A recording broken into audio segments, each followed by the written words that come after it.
From Burnsville, the Minnesota Molten Series third tournament of the season comes your way on CCX.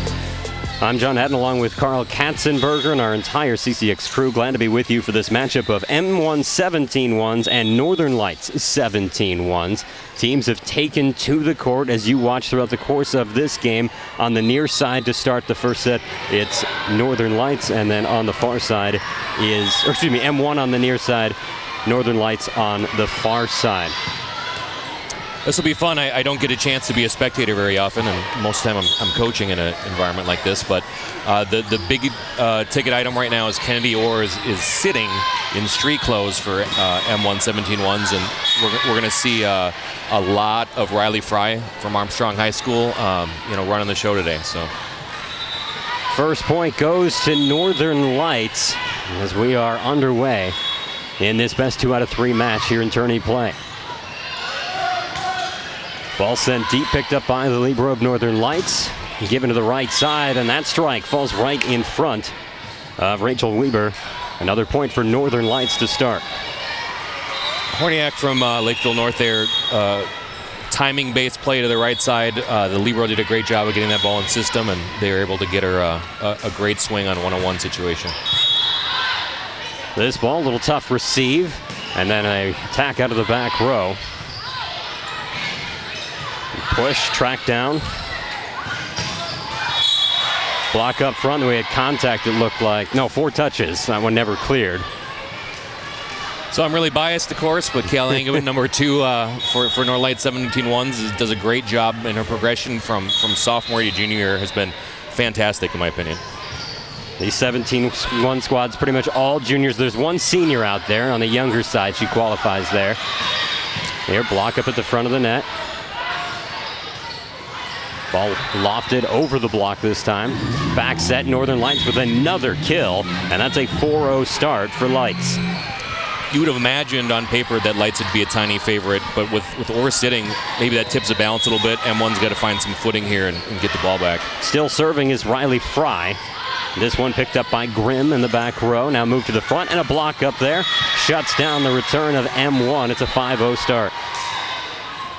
Yeah, M1's having a tough time getting the ball in system, and blocking is just so good these days. The athletes are all so long that it's really hard if you're not running your offense. Northern Lights Fry still on the serve. She's the one replacing Orrs. This shot goes through the block, and there's the first point for M1. And not surprisingly, the first time they get in system, they get a one-on-one on the right side, and just really well executed. Here's Emma Grimm out of Eastview High School, ready for the serve. Goes at Torsterson. And this shot blocked back. There's back-to-back points for M1. Much needed after a rough start. Athletic play there by the setter, and she's able to push that ball to the middle, run on 31. Callie ran her out. Unfortunately, the M1 block had it sniffed out. Grimm on the serve, picked up by Fowler.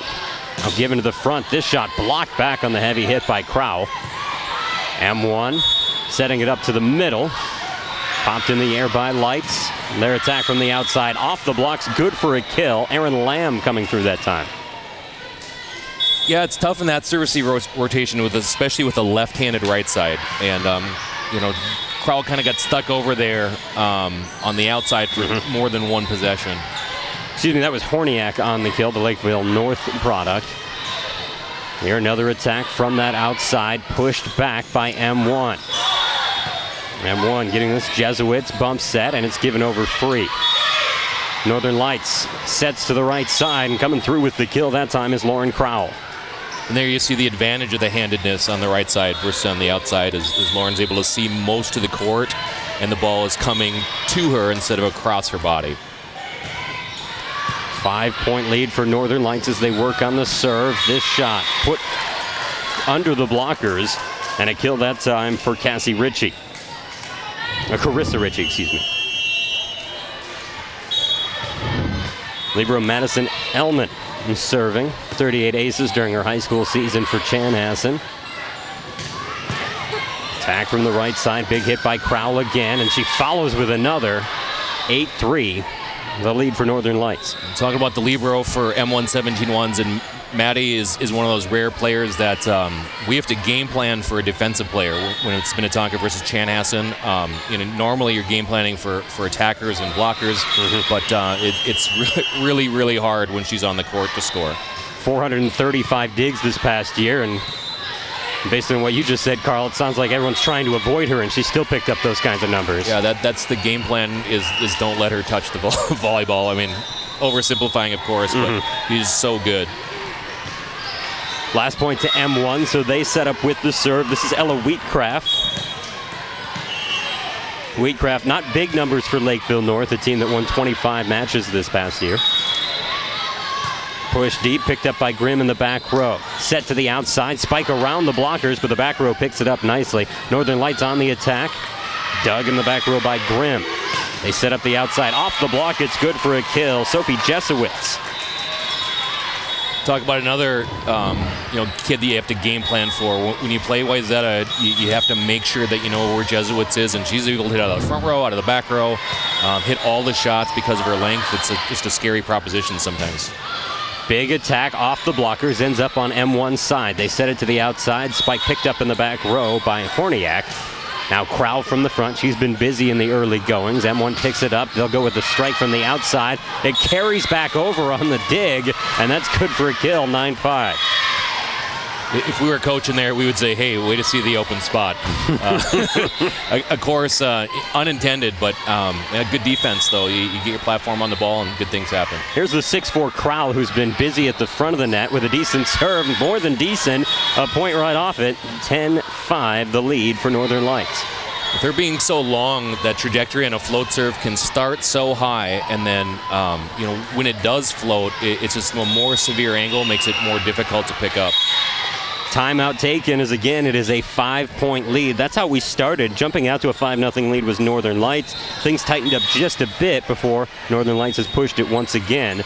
Here is our bracket for the day. You're watching Northern Lights and M1 battle, the two 17-1 squads, after they won their earlier matchups, both 2-0. The later games were a bit tighter, and Northern Lights 18-1 and Minnesota Select 18-1. So the senior teams are what we'll see in our second game here on CCX. Then we'll bring you third place and first place throughout the course of our coverage. Should be a lot of fun volleyball. 4 good teams, and obviously there's some of the elite juniors from around Minnesota State high school volleyball scene. We'll see the seniors later, and at this level, though, grade is really more inconsequential. It's who plays better on any given day. Here, a set to no one, but they get it over free. Thankfully recovering enough to do that. Spike from the outside and a kill. Northern Lights comes out of the timeout and scores again. This one struck by Akira Fowler. Blocking is such an issue. You see Northern Lights gets the free ball in system, and they have to honor the middle, which allows the setter to skip the middle and basically get a one-on-one swing there. Here, whistle blew. There was net contact during the set of that ball. So Northern Lights will get the point for that as well. At 17 open, blocking is going to be your lifeblood. If you can get in front of the hitters just because they're so physical, and it's going to do wonders for your defense. Crowell serving. This ball given to the outside. The spike blocked back from the middle. A push and a diving dig. Getting down on it was Horniak. Back row dig by Grimm. Set here by Wiedemann, and it's pushed over through the block. We get a whistle and stoppage. Yeah, net violation there. So, much needed point for M1. Our friend Mike Domeyer up on the first referee chair. He sniffed it out. Here's Rachel Weber serving for M1. Off the receive, it carries back over. Near joust there. And a back set to the outside. Spike goes off the blocker and into the antenna. Call it a kill for Hannah Thompson. It's actually a really heady play, and that's an intentional play that they're working on in practice. Is when you see a block on an out-of-system ball like that, one of your only choices is to try to tool and push that ball off the blocker's hand. Let serve. The receive is put back over the net, and then M1 finishes with strength. Emma Grimm from the outside has the kill. Yeah, Grimm is one of those players that fall into the category of you look at her physically and she doesn't seem overly imposing, and then you watch her play and watch her be so effective. It's quite striking, honestly. Weber again, this time an ace. Nice run for M1. They pulled within 3. Yeah, that was a little bit of a rocky start, obviously, for M1, and looks like they kind of found their footing. I just think the team that's going to be in system most often and then it's going to block better is probably going to be the victor in this match.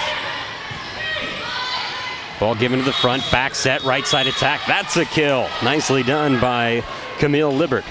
It's so hard there when you split the hitters, you run behind with the middle, and you keep your outside, at the far pin, and you just have to, you force the blockers to make a decision one way or the other. And it's just a tough spot to be in defensively when the other team is in system and able to set multiple hitters.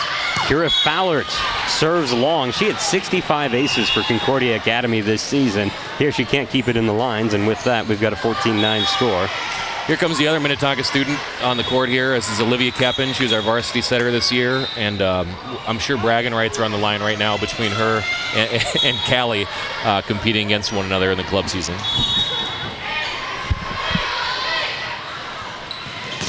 Here, good spike, better dig, and it's kept alive by M1. The diving dig works, the return won't go. It's too strong and out of bounds. 14-10, Northern Lights back up by 4. Kind of interesting, not a lot of errors so far.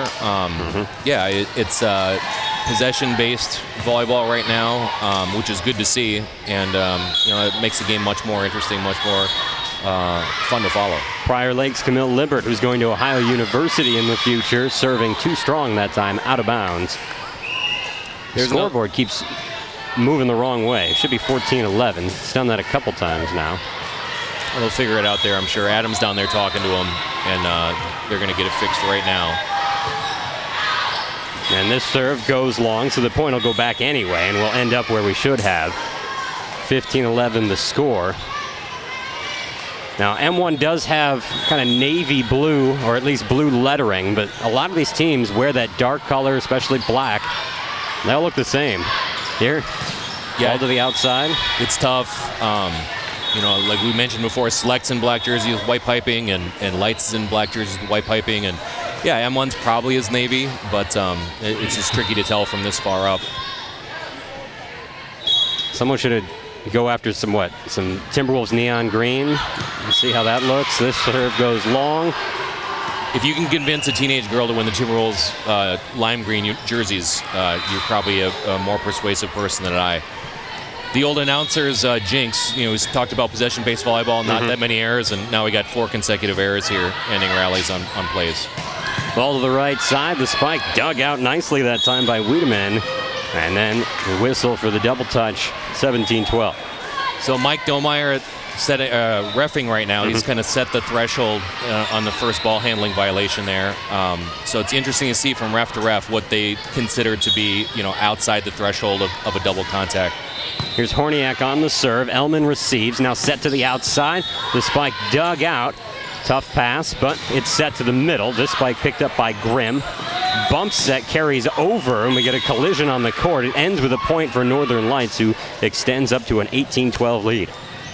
Those kind of plays happen when people just kind of refuse to communicate. And I understand with the ball in the air and it's a little bit of a panic situation, but you're going to do your teammate and your team a great deal of good. If you're a younger player watching this video right now, communicating clearly and effectively is a great way to win more playing time. If you're kind of looking to help the team more on match day, you can clearly communicate. That's a big deal to coaches. Breaking the action right now.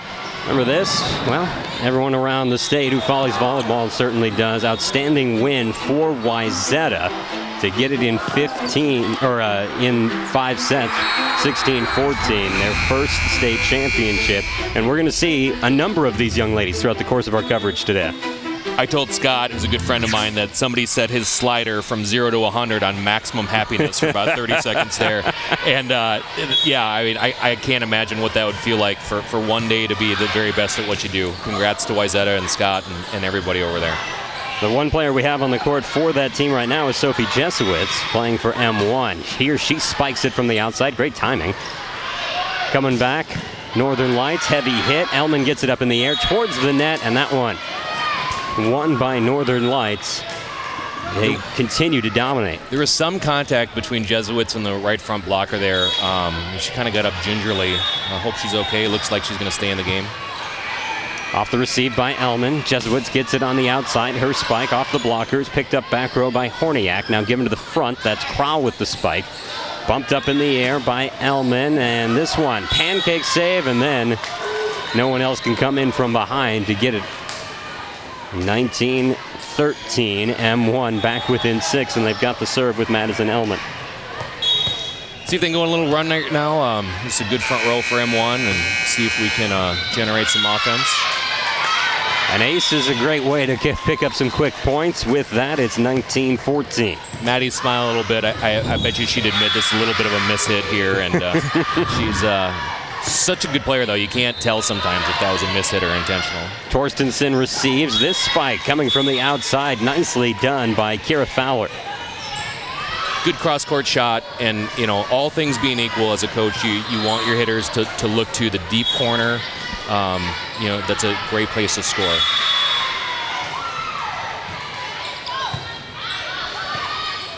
Ball popped up. Ellman has to give it over free. Crowell, then it's set to the outside. The spike from there, received well by M1. Triple block up the middle, trying to stop that attack from Graham off the back line. Now a spike through the blockers from Crowell, and that kill makes it 21-14. Yeah, M1 is certainly trying to find some footing here. A lot of free balls and down balls and garden variety, attacks coming in, and Northern Lights is doing a great job of counterattacking those opportunities.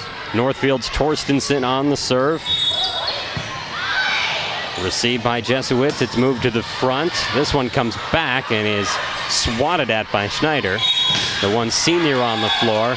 We get a block at the end. Double touch is called. So there's that threshold I'm talking about, and as a coach, it'll drive you crazy if the referee is inconsistent. I feel like both of those violations, one for each team, were pretty consistent with each other. Here, ball played up into the air by Wheatcraft to the outside. Jesuit shot blocked back. Nicely done by Northern Lights. Crowell along with Libbert at her side. So that's an instance there, M1 not in system, and Lights can commit to Jesuits on the outside because she's the only viable option, and they did a great job setting the block and were rewarded with the point. Received by Wheatcraft, bumped to the front, spiked by Jesuits. A good one. This one played to the front by Torstensen, tipped over.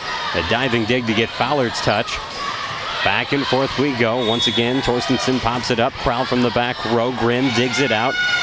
Set by Weedham into the middle, and a spike and kill. 22-16 on the M1 point. There we see the M1 offense, and they finally generate a free ball or a down ball, if you will, and they're in system, and then great shot around the block there. There's Hannah Thompson, the Chaska native. Here's Rachel Weber.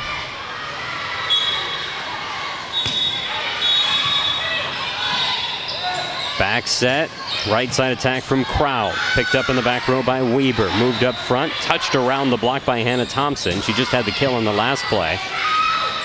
Set to the outside, that one pretty wide. Having to go after it there was Grimm. She got a piece of it, but into the blockers. Yeah, and there's the blocking thing again, is the hitters are so good at this level that if you can't take away a part of the court with the block, it's just too much to ask to defend, so... Fallard's serve received by Wheatcraft, moved to the front. This spike off the antenna. The hit by Thompson made contact, so we're looking at 24-16. That'll be your set point coming up. In my opinion, I don't think the talent disparity on these teams is this big. I think that Northern Lights has just played better. I think that's a completely fair statement. I'm really looking forward to see what adjustments that Doug and the M1 coaching staff down there make in Game 2. They're not quite done yet. That was a point for M1. All they need is, 8 more to keep it going. This is kind of ironic because Olivia Keppen's back there serving right now. Minnetonka versus Moorhead in the first round of the state tournament came back from a 24-17 deficit in Game 3. So you're right, anything can happen. Here, a dump. That was the third touch, I believe, so it wasn't that surprising, but pretty decent shot. This ball popped up into the air by Northern Lights, still looking to take this first set. Here a spike into the net from the back row by Fallard, and that'll give another point to M1, 24-18. This is a true team game, and you'll see the quality of the possession is often dominated by, or dictated, by that first contact. And, both teams have been in-system, out-of-system. I think that Lights is found in-system far more often than M1 has, and I think that's the reason for the disparate score. Northern Lights gets the win, 25-18 in this best 2 out of 3 matchup. We'll come back in a moment for set number 2 here on CCX.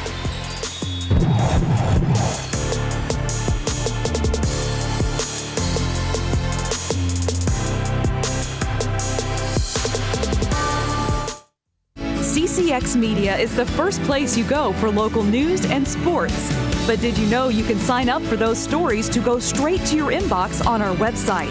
Simply go to ccxmedia.org. Click on the subscribe button, and from there choose which notifications you want to receive. Then we'll send your favorite CCX Media news, sports, and city events straight to your inbox. Sign up now at ccxmedia.org.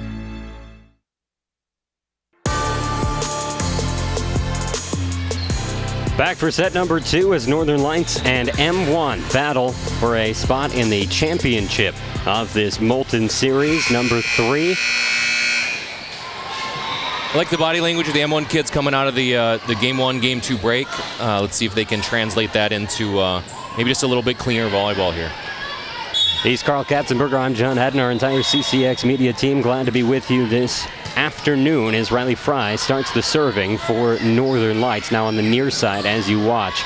M1 on the far. That's Elman popping it up, and this ball spiked wide, an opening point for Northern Lights. They jumped out to a 5-0 lead in the first. Strong start here in the second. See if they can minimize some errors and put some pressure on the Northern Lights defense. We thought there might be a drop-off without Kennedy Orr, and you could certainly make that argument still. However, Riley Fry has done an excellent job both serving and in setting her team up into getting a win that first set. Now it's a 2-0 start with her serving. That was a tremendous serve. That was not a mishit. That was an intentional area of attack there. Ball comes long. Reaching out to get a hold of it was Aaron Lamb. Now this ball set to the far side. Northern Lights gives it to Lamb again. She goes stronger this time. Picked up in the back row by Weber. Set to the middle. Spike over by Mose. And this one bounces off of Northern Lights down to the floor. First point for M1. Yeah, the off-blocker defender shaking her head and smiling. That's a posture issue. Look at this posture she starts in. It's kind of straight up and down, and she gets surprised. I mean, just plain old gets surprised by the ball, and that happens. This is Jasmine Wiedemann on the serve. She's had to go to Southern Utah University for her college career. On the outside, spiked off the block. Point for M1. 2-2 our score. I would imagine every kid on this court right now has aspirations of playing beyond high school, and some of them committed, and we'll get to that later. But I would think that all of them, certainly looking forward to taking the challenge to the next level. So I've always heard that called the husband and wife play, because you both look at each other and I thought you got it, and no one touches it. So an ace there. Yeah, the no communication play. Who's picking up milk after work, and then you end up with both parties failing to do so. So M1 with a 3-2 lead. After that ace, the lead is gone now. It's 3-3, but that was the first lead they've held at any point in this match. Yeah, they had a rotten start to Game 1. I think anybody can gather that from the start of the first game. And there's some adjustments being made, obviously, by Doug and the staff over there. And let's see if they can translate into a little bit of a better played Game 2. Northern Lights with an ace from Aaron Lamb. Lamb won 30 matches with Stewartville this past year. 6'3" outside hitter, set again. Yeah, a lot of these kids from really good high school programs, and it's fun to get to watch them to play together in the winter. We have players from Armstrong and Minnetonka. We have players from Lakeville. We have players from Egan. We have players from Northfield, for instance. Like what a season they had! Holy cow! Lamb again on the serve. She's another one of those players that we know is committed. She's going to Kentucky. This ball popped into the air. Now given to the outside, we got a replay. Ball from another court came over momentarily, so we'll do this one again.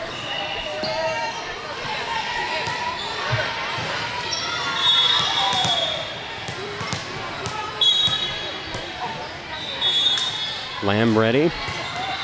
Her serve doesn't clear the tape. 5-4. Back within one is M1.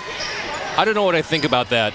Sometimes I go back and forth. When I first started coaching, we were in rally scoring, was not a thing. Side out scoring was a thing, and then you couldn't touch the net at all with the serve.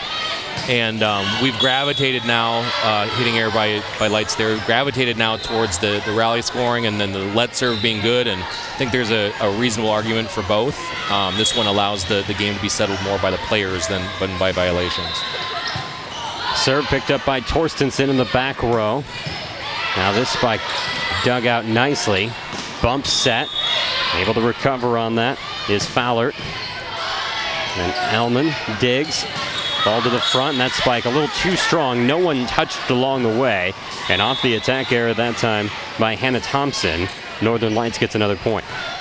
To be clear, I'm way in favor of the rally scoring. I can remember walking out of gyms at 10:30 at night with the back and forth nature of volleyball. The let serve is kind of an interesting proposition, though. I've heard really good arguments for both sides, and I think at its core, anytime you're letting the athletes decide the outcome of the play rather than violations or reffing, that's probably a good thing. This is Maddie Ellman. Her serve will not be returned, an ace. That's a tough serve coming cross court like that. So she's intentionally attacking what we would call zone one. And so you see the rebound angle here is if you don't get your body locked up towards the server, that rebound angle is always geometrically going to be out of bounds. Torstensen trying to dig this out, but the point had already been given because of net contact on the block attempt. M1 out to an 8-6 lead, the 2-point advantage, their largest lead at any point in this match. That was not a subtle net violation. Off the receive, the set by Northern Lights to the right side, and Crowell has done serious damage over there throughout the course of the day. Nice set by Fry to get it to her. Yeah, there we see again the advantage of being in system. They have to account for 3 hitters and perfectly delivered in-tempo set to the right side, and she knows what to do with that. Crowell serving. The return hit right down to the floor by Fowler. She's headed to the University of Northern Iowa after her high school career comes to a close. Yeah, there's another player that you have to game plan specifically for. She's such a talented kid in the middle, and you give her an overpass like that, and you're asking for trouble. All popped up. Outside attack. Back and forth, and this one out of sorts for M1. We're tied at 8. It makes it sound like coaching club volleyball is not an easy task when you name the number of players that you need to game plan for on this floor. Yeah, it's amazing the talent we have in Minnesota right now. It's kind of a golden age for girls volleyball. We are trying to start boys volleyball at the grassroots right now, and I can remember rewind the clock 30, 40 years when we were starting to play high school volleyball and club volleyball in Minnesota. The level of play is staggering, the difference between the two of them right now. 9 serving 9. We've been kind of tethered on the scoreboard for these two teams as of late. Ellman digs that out. Now a set to the outside. The push through the block makes it. Fry setting up the back row. Crowell a little too strong on that attack, and M1 will pick up the point. They lead 10-9. The timing's so important at this level, too, as you see there. The hitter took a stutter step on the approach, maybe expect a little bit quicker ball. And, just easy to miss hit balls when your approach isn't correct tempo for the set given. Carissa Ritchie, sneaky there to get up and attack that at the top of the net while it was trying to be set or dumped by Riley Fry. Torstensen. Now this spike goes wide. And a nice run here for M1. Back out into a 12-9 lead. It's grown to their 3-point advantage. And a timeout taken. We've talked about some of the talent on the court for this match. We're going to see it all day long. In fact, a number of players that were on the Star Tribune's All-Metro team are set to appear during our coverage. We were hoping to see Kennedy Orr. Orr is not playing today. She's here, but not dressed to play. Ava Mose from Lakeville South, another player that we had hoped to see. A lot of awards on this list. Maddie Whittington being Miss Volleyball this year, and then the Gatorade Player of the Year award. Gatorade contacted me, a little bit of input, and the two finalists for that award were Orr and Helmick, and we'll see Helmick play a little bit later today, hopefully. What a toss-up. Helmick had a fantastic season. I would think that Orr, would be a little bit of a better, totally rounded player, considering she's adept at multiple positions. But you have to remember that she did miss about a third of the high school season too, training with Team USA. Completely logical reason to miss high school volleyball season, and as any coach, you'd want to understand a kid furthering her volleyball dreams that way. And the debate came down to, is a full season of Helmick more valuable than a partial season of Orr? And at the end of the day, pretty deservingly for either candidate, I wouldn't have a qualm with either one. And Orr was just so good this year, and they just decided to hand her the award. Kira Fowlert was also on that list as third team. She's been on the court throughout the course of this one. Out of the timeout, not much has changed. More points for M1. They have rebounded here in this second set. They have a 5-point lead and are still serving. Set to the right side, through the blockers, able to get it up is Elman. Now set to the outside, this one out of bounds, off of the block, and M1 pushes the lead to a 6-point advantage. There's all the things we're talking about. Solid block in front, slows the ball down for the libero, delivers an in-system ball to the setter, and then the outside hitter is on target, with good timing on the pin there. Spike from the outside, blocked right back, and a point for Northern Lights to break up this long run. It's 15-10. I'd say the adjustment for M1 has been, number one is no more one-touch errors. They've done a good job with that, but they've commit blocked a little bit more, meaning that they've sent two blockers to the most likely outcome, and just kind of lived with the fact that they go to a more a difficult spot along the net, that they're just going to live with one-on-one, and I think that's actually paid a lot of dividends. They got a lot of soft blocks, and they got a couple of roof blocks, and just certainly a counter developed between the sets here. After a 6-0 run for M1, Northern Lights with back-to-back points to pull within 4. M1 sets the outside. Same on the other side as it's returned, and there was no touch, I don't believe. Yeah, 4 touches called on Northern Lights. You see the rhythm issue again. The outside hitter had a hard time transitioning, and then we had a tough time with the timing between the set height and the tempo, and just kind of forced to tip. And bad stuff happens when the setter and the hitter aren't on the same page. This is Rachel Weber. Her serve too strong. 3-point to Northern Lights. It's the announcer's curse, right? You praise the team for minimizing the one-touch errors, and then sure thing, what happens? Northern Lights sending Libert back for the serve. Camille probably at her best this season when blocking. She's good on the attack as well. And now we will see a change from Northern Lights. Maddie Horniak checking into the game. Horniak changes to the right side.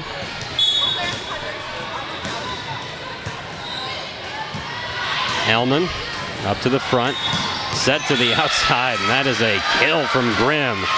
Just pumped.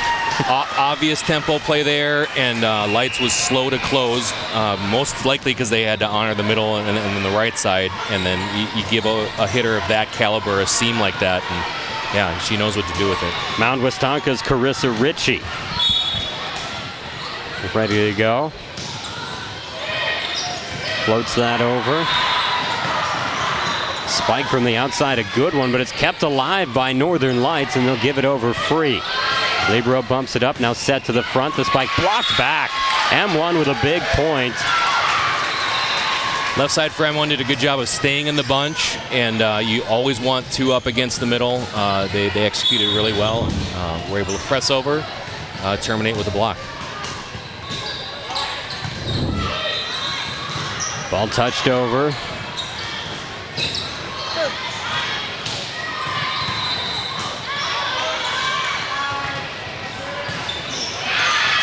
that one through the blockers of Northern Lights. Another good tool shot there, set inside the window of the outside hitter, and she goes with an outside hand challenge. It's an intentional shot to try to terminate by not necessarily by hitting the floor. At this level, the amount of kills you're going to get by actually hitting the ball directly to the floor is very few. You got to become a well-rounded hitter and a well-rounded scorer, I guess. And that was one way, at this level you can generate offense is intentionally finding that outside hand of the blocker and giving it a rip, and good stuff tends to happen. Northern Lights won the first set, 25-18. That's a 7-point difference right here in set 2. M1 leads by 7 points, 19-12. And I thought it was interesting, Carl, to hear you say that you didn't think there was that big a talent disparity, because someone who doesn't watch as much volleyball, which is me, I'm not there every single night like you are all fall, I looked at and saw how many people were committed for Northern Lights as juniors, and then you've got M1 also juniors, but not nearly as many commitments announced. Yeah, there's just so much talent on the court for both sides, and maybe you could make an argument for one side, on paper would have a little advantage, but when both teams are this skilled, it almost always comes down to who plays better. I would say that Lights not having Orr on the court is certainly maybe part of the equation too, where that would even out a talent differential that one might expect with Lights 17-1s, but obviously M1's taken them to the woodshed this game. They did a good job of staying in system and a good job of terminating. 20 serving 13 as M1 looking to continue to push. Northern Lights gives it to the outside for Crowell. That spike dug out nicely by Weaver. Big dig on the Northern Lights side. Push back and forth. Setter had to play that, so we'll get a bump set from the libero. Long point here. Outside attack pushed back by the blockers, and Northern Lights picks up a much-needed point. Such an awkward angle for an outside hitter when you're getting the set from behind you on the same side of the court. Just craning your neck to keep continuous sight of the ball. It makes it just a really, really athletic play. Ball was a little tight too, which didn't help the situation, and she just kind of got trapped. Lakeville South's Wiedemann on the serve. This one just touched barely by Northern Lights' Riley Fry. She's the one filling in for Orr. She couldn't control it cleanly, and it's 21-14. Look at Jesuits there, as she has the length to find the opening down the line. Not many players, especially against that combined block, are going to have that angle necessary to hit down the line, and she just did a great job. That one off a foot is still alive and will be given over free by M1. Riley back sets. The spike hit the tape and came right back. That's a point for M1. That's so frustrating as a player and a coach is you take such a good swing off the right side and you hit the defender in the foot, and why can't that just go into the other court? Instead it has to go to a teammate. Hate it when it happens to you. Love it when it happens for you. Another point for Northern Lights there, and it's a 22-15 score. This is Torstensen, who's headed to Colorado for college. Emma on the serve. I think that's the first time I've seen that myself, where there was no action with the foot whatsoever. It was just blind luck that it hit the way that it did and stayed in play. Right, if you did the math on the actual surface area of her foot, it would, and because you can't hit anywhere on the foot, or else it's going to go spraying somewhere else. So the actual surface area of the foot to make that play, you could probably hit thousands of balls and not come up with that specific outcome. Hellman serving for M1. Barely received. Now this spike, nicely done from the outside. Coming on the attack was Northern Lights' Kira Fowler.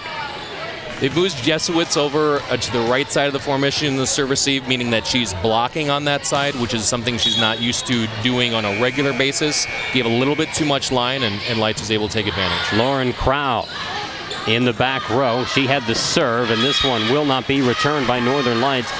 We're up to set point 24-16 in favor of M1. I think that was a good move by M1 and Doug to put Jesuits, obviously one of your biggest blockers, over on that side, given the success that Lights was having with their outside hitter in game 1. Serve receive, not coming back. An ace to finish, 25-16 in favor of M1, and we will play a third set to decide this semifinal matchup. Right now we'll pause, then we'll get to that third set here on CCX.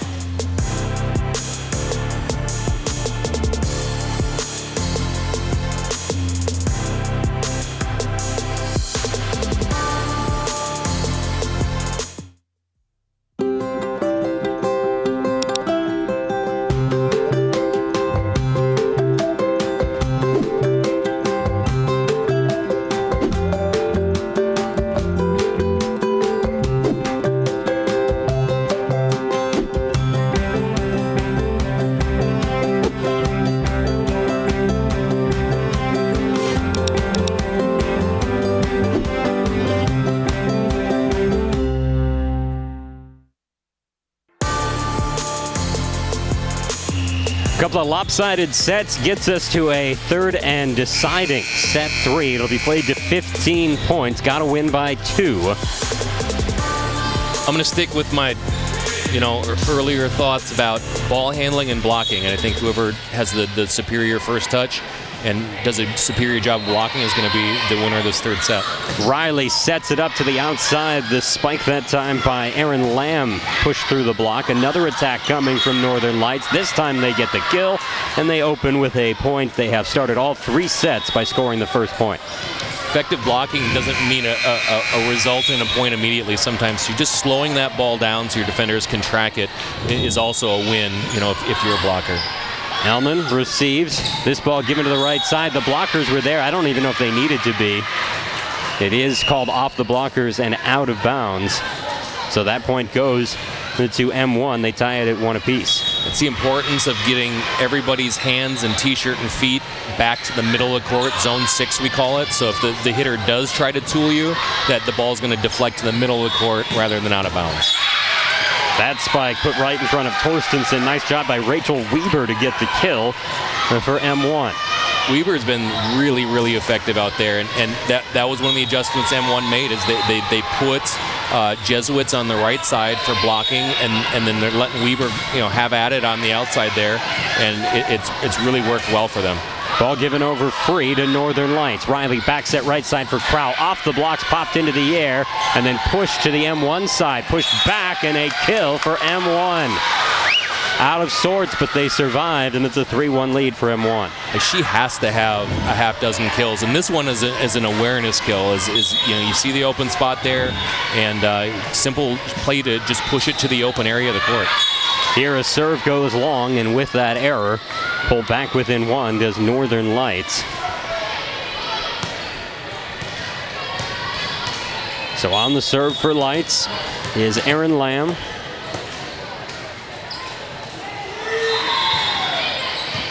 Off the serve, a little rough receive from Elman, but her setter picks her up. Now it comes back over. This one wildly out of play, no chance for Northern Lights to get back on it. 4-2, M1 in front. So Weber playing at Northfield maybe didn't get a lot of the headlines, in the high school volleyball season. Their high school season was unbelievable. I mean, I can't imagine ever going through an entire high school season and losing twice. What a fun, and the talent on that team was first rate, and I just feel like they were one of the unsung volleyball teams. Probably disappointed them to lose the section tournament to Lakeville South. And, certainly I would say a disappointment, but, really, really good season. Great year for their program at Northfield. Didn't we have something similar on the 3A side in that championship game? Was it Wayzata and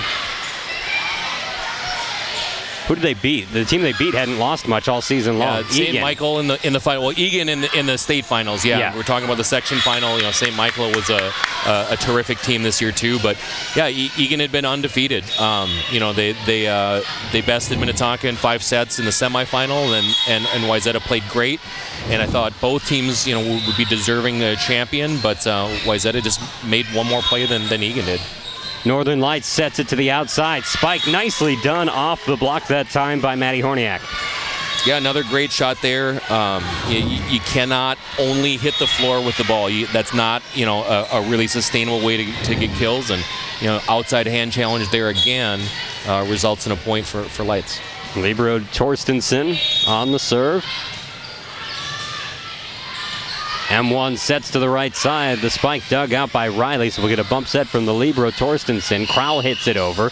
Another dig by M1, and then we get a whistle. I didn't see it that time. Net violation by M1, and it was one of those tough ones to see when you're at this angle, just kind of an incidental contact after the ball left the net area. It's a tough deal. So Northern Lights gets the point, and they pull out to a 2-point lead. We'll switch sides of the courts when one of these teams hits 8 points.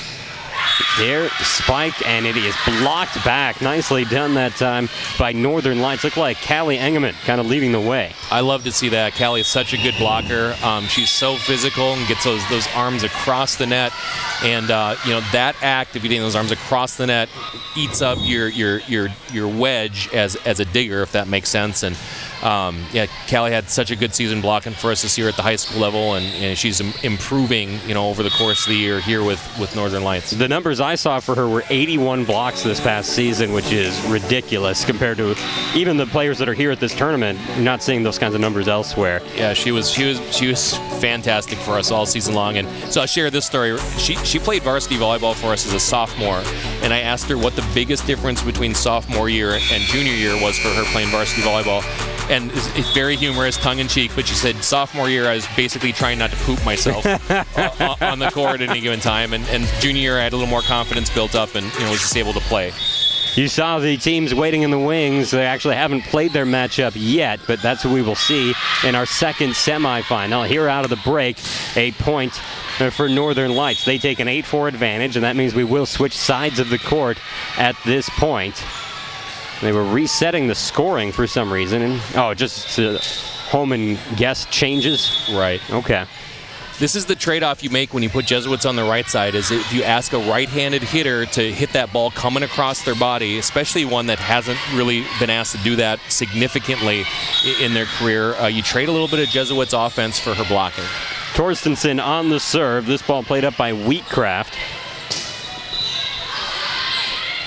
Riley sets it to the outside. That spike into the net that time by Horniak. So a point to M1, and they pull back within 3. It's hard when you're running a fast-ish offense, like Lights is, and you see the ball coming off of Orr, with their hands extended probably darn near 7 feet, and just that lower altitude of the setter, being a little bit shorter can mess with timing. Ball set to the middle. Nice spike by M1's Carissa Ritchie. Ritchie again, bump setting this time, and it's hit over by Weber. Crowell touching it over. Elman got a hold of it, and now we get a reset. Boy, it is in my nature to say jump ball when I see those 2 thumbs up like that. Jump ball is fine. We're going to reset, so... That's the great thing about being the play-by-play guy. You can just say whatever you want. M1, ready to go. Here's Keppen on the serve. Riley gives it to the left side, and Riley Fry's set. Results in another Northern Lights point as the kill makes it 9-5.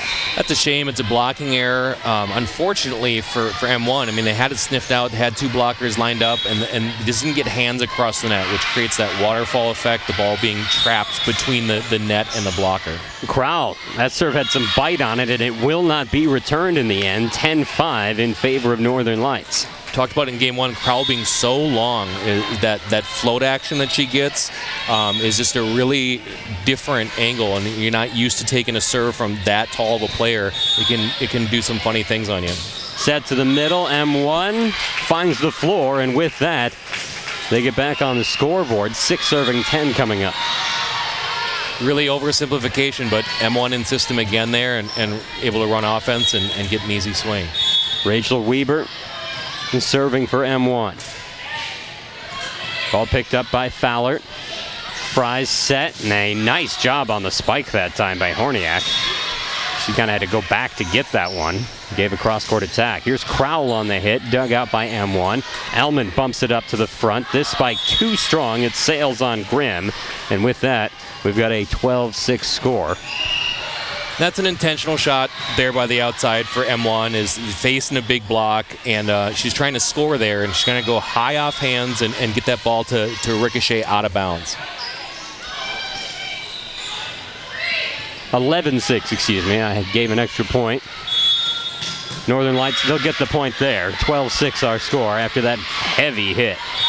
Yeah, that's quite the shot. You give a hitter like that a clean seam, and the libero for Lights did a great job of screaming hole. And that's the call from the player behind you that you've got that alley to knock the ball down, and holy cow, did that get to ground fast.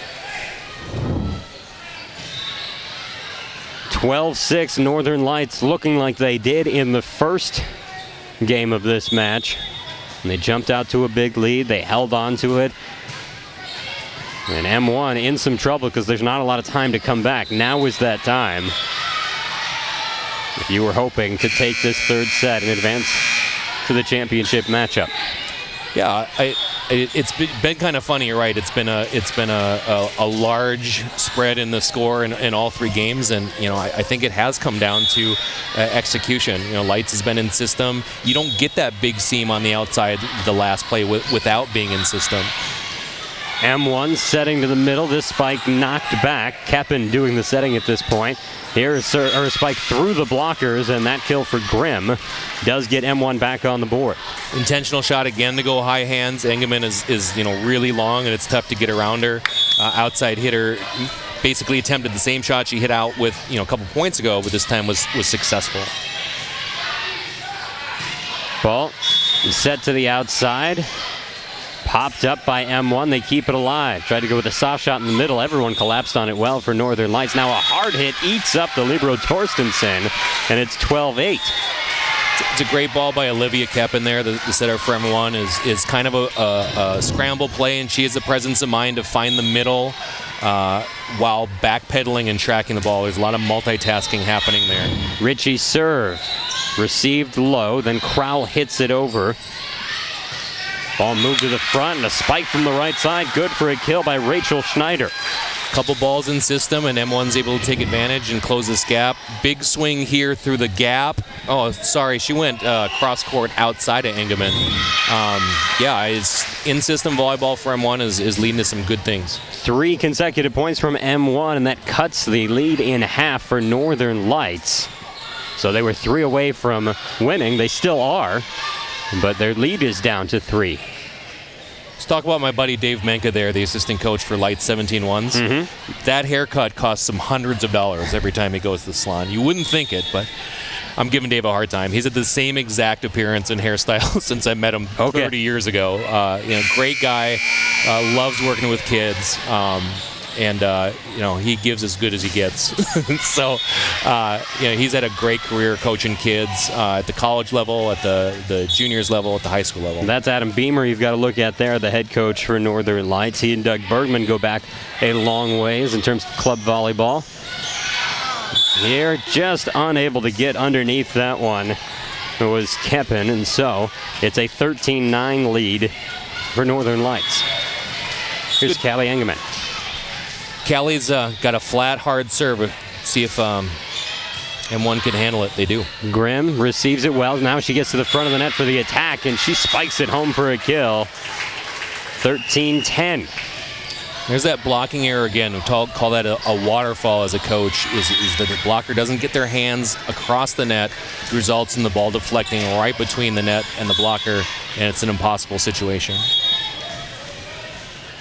Serving for M1, Jasmine Wiedemann. Fry sets it up. It's pushed over to M1. They'll come on the attack from the right side. Hard hit, good for a kill.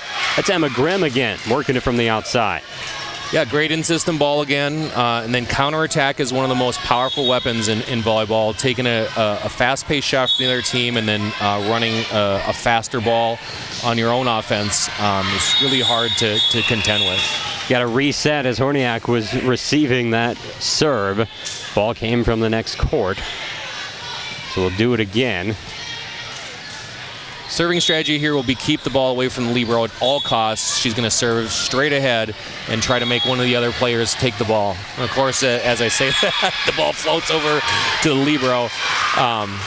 But yeah, it's Northern Lights libero is had a great match. She's very, very, very skilled player. And the standard strategy here is to try to play keep away. Within one is M1. That is a rough receive, kept alive for a moment, but we are tied. It is a 6-0 run to make it 13-all here in the third set, and a timeout taken by Northern Lights. Yeah, it's coming down to ball handling right now. Is that first contact for Lights has been, quite honestly, it's just been, not good. And anytime you don't get a chance to involve, the rest of the talent on your rosters, we have a one-touch error. That's about the worst thing you can do, as a team is to not let multiple athletes touch the ball. You got all these talented kids. You want to make sure each one of them gets a say in the outcome of the play. 13-13. Takes 2 to win. So a little run here would put someone on top. Where's it going to come from? The serve.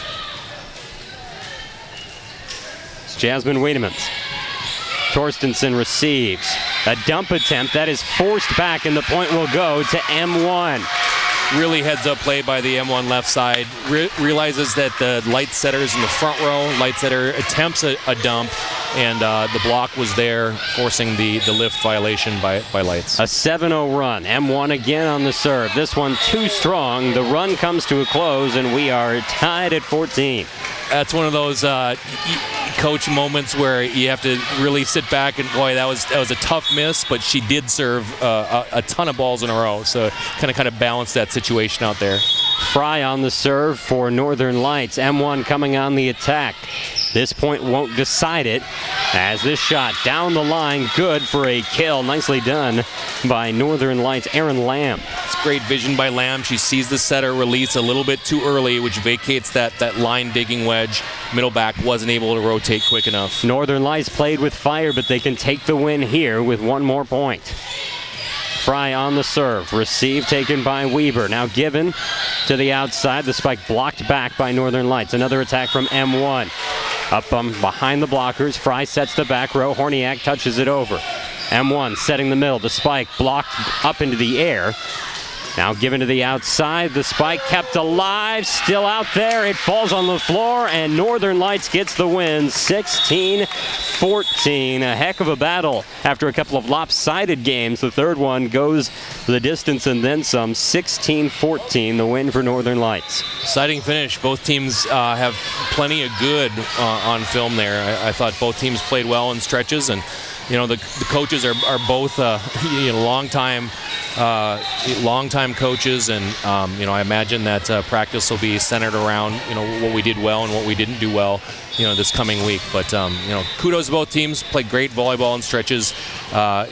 Fortunately for M1, Lights just managed to score that 16th point in the third game. We'll see M1 again in the third place game. We'll see Northern Lights in the championship. Our next semifinal is right around the corner.